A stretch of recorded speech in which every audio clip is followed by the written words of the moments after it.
আসসালামু আলাইকুম। JN cooking and ব্লগের আজকের পর্বটি দেখার জন্য আমন্ত্রণ জানাচ্ছি। আশা করছি কাছে দূরে দেশে বিদেশে যারা এখন আমার সাথে আছেন সবাই অনেক বেশি ভালো আছেন।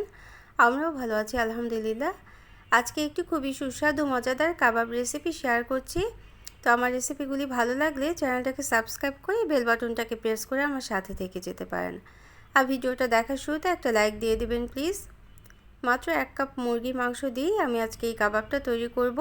তো ব্রেস্ট পিসের মুরগির মাংস থেকে আমি ছোট পিস করে কেটে নিয়েছি।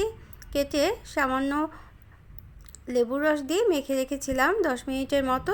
এখন অন্যান্য মশলা যোগ করব।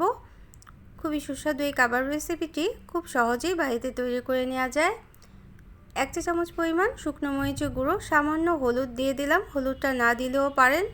আর 1 চা চামচ জিরে গুঁড়ো দিয়ে দিলাম, আর আধা চা চামচ লবণ দিয়ে দেব এবং পেঁয়াজ কুচি দিয়ে দিলাম 1 কাপের মতো।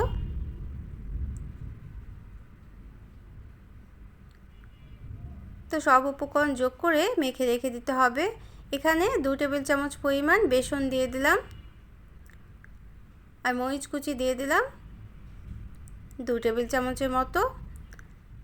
সাদা গোলমরিচের গুঁড়ো আধা চা চামচ দিতে হবে। আর এখানে কাবাব মশলা বা গরম মশলা গুঁড়োটা দিয়ে দিতে হবে 1 টেবিল চামচ পরিমাণ। ধনেপাতা কুচি দিয়ে দিলাম।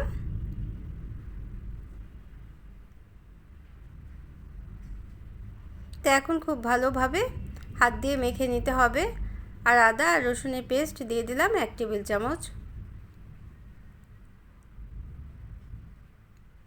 মেখে নেওয়ার পর এখানে গ্রাইন্ডার জারে নিয়ে এটাকে পেস্ট করে নিতে পারেন। কেউ চাইলে শিলপাটাতেও গুঁড়ো পেস্ট করে নিতে পারেন কাবাবটা তৈরি করার জন্য। তো আমি একটা মিক্সার জারে সবগুলো উপকরণ একসাথে যোগ করে মুরগির মাংসটা 2-3 বার চাপ দিয়ে আমি এটা পেস্ট করে নিয়েছি। এখন এই কিমাটার সাথে, মুরগির মাংসের কিমার সাথে আমরা 1 টেবিল চামচ পরিমাণ সয়া সস যোগ করেছিলাম, সেটা আমার স্কিপ হয়ে গিয়েছে। আর 1 চা চামচ পরিমাণ ঘি দিয়ে দিলাম। এখন হাতে তেল মেখে নিতে হবে। হাতে তেল মেখে আমরা কাবাবগুলো তৈরি করে নেব। তো আমরা একটা শাসলিকের কাঠি নিয়ে নিয়েছি। ঘিটা এবং সয়া সসটা মেখে নিলাম, মেখে রেখে দিতে হবে। তারপর হাতে তেল মেখে এখন শাসলিকের কাঠির মধ্যে খুব সহজ গোল করে প্রথমে হাতে এভাবে করে নিয়ে তারপর শাসলিকের কাঠির মধ্যে চাপ দিয়ে চিকন এবং লম্বা করে এই কাবাবটা তৈরি করে নিতে হবে। তারপর চাপ দিয়ে দিয়ে একটু লম্বা আকারে করে নিতে হবে। লম্বাটা করে নিলেই দেখতে খুব সুন্দর দেখা যায়। তারপর আস্তে করে কাঠি থেকে বের করে নিয়ে আসতে হবে এবং সবগুলো কাবাব এভাবে করে তৈরি করে রেখেছি আমরা। তো রুটি পরোটার সাথে এই কাবাবটা কিন্তু অসম্ভব ভালো লাগে। আমি আজকে একটা গ্রিন সসের সাথে এটা পরিবেশন করব, সেটাও আমি আজকে করে দেখাবো। আশা করছি সাথে থাকবেন। তো আমার রেসিপিগুলি যদি ভালো লাগে তাহলে একটা লাইক দিয়ে দিবেন, প্রয়োজনে কমেন্ট করে নিতে পারেন আর শেয়ার করে নিতে পারেন ফ্রেন্ডস অ্যান্ড ফ্যামিলির সাথে। যারা প্রথম চ্যানেলটিকে ভিজিট করছেন তারা চাইলে চ্যানেলটিকে সাবস্ক্রাইব করে বেল বাটনটাকে প্রেস করে অল অপশনটা সিলেক্ট করে রাখবেন, তাহলে পরবর্তী নোটিফিকেশন পেয়ে আমার এই রেসিপিগুলো বা ভিডিওগুলো দেখে নিতে পারবেন।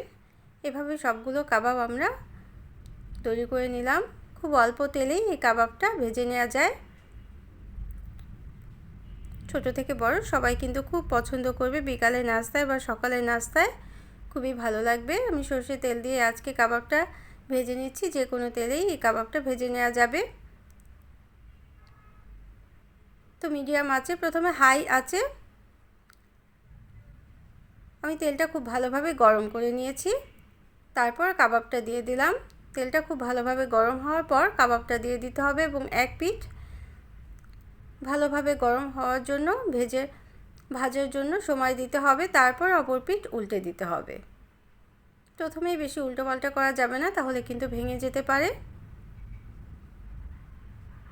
তবে আজকে যে উপকরণগুলি দিয়ে আমি এই কাবাবটা তৈরি করলাম, এভাবে করে বেসন দিয়ে তৈরি করলে কিন্তু কখনোই কাবাবটা ভেঙে যাবে না। সামান্য বেসন যদি যোগ করেন তাহলে কাবাবটা কিন্তু ভেঙে যাবে না কখনোই।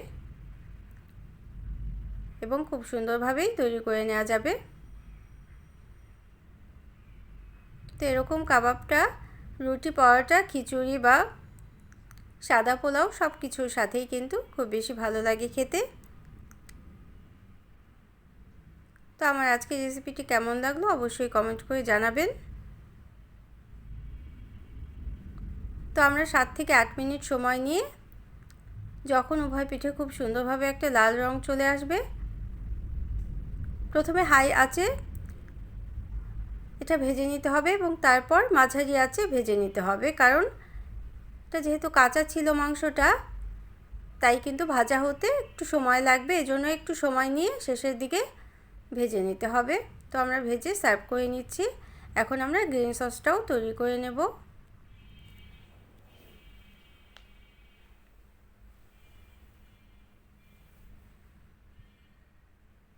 তো যে কোনো সকালে নাস্তায় বা বিকালের নাস্তায় এরকম কাবাব রেসিপি কিন্তু অসম্ভব খেতে ভালো লাগে। তো গ্রিন সসটা তৈরি করার জন্য আমি টক দই নিয়ে নিয়েছি, 1 কাপ পরিমাণ টক দই, ধনেপাতা কুচি, 1 টুকরো রসুন, 1 টুকরো পেঁয়াজ এবং 1 টুকরো কাঁচামরিচ দিয়ে দিলাম, আর সামান্য চাট মশলা আর 2 ধরনের লবণ দিয়েছি, বিট লবণ আর সাদা লবণ। এখন এই সবগুলো উপকরণ একসাথে একটা মিক্সার জারে নিয়ে পেস্ট করে নিতে হবে, তাহলেই কিন্তু এত সহজ এই মজাদার সসটা তৈরি হয়ে যাবে। তো কাবাবের সাথে সস না হলে কিন্তু ভালোই লাগে না খেতে। নান অথবা পরোটা, নান রুটি অথবা পরোটার সাথে যাই খান, এরকম একটি সস থাকলে অবশ্যই কিন্তু ভালো লাগবে। এজন্য সসটা তৈরি করে নিতে পারেন। তো ভালো লাগলো। Thanks for watching. আল্লাহ হাফেজ।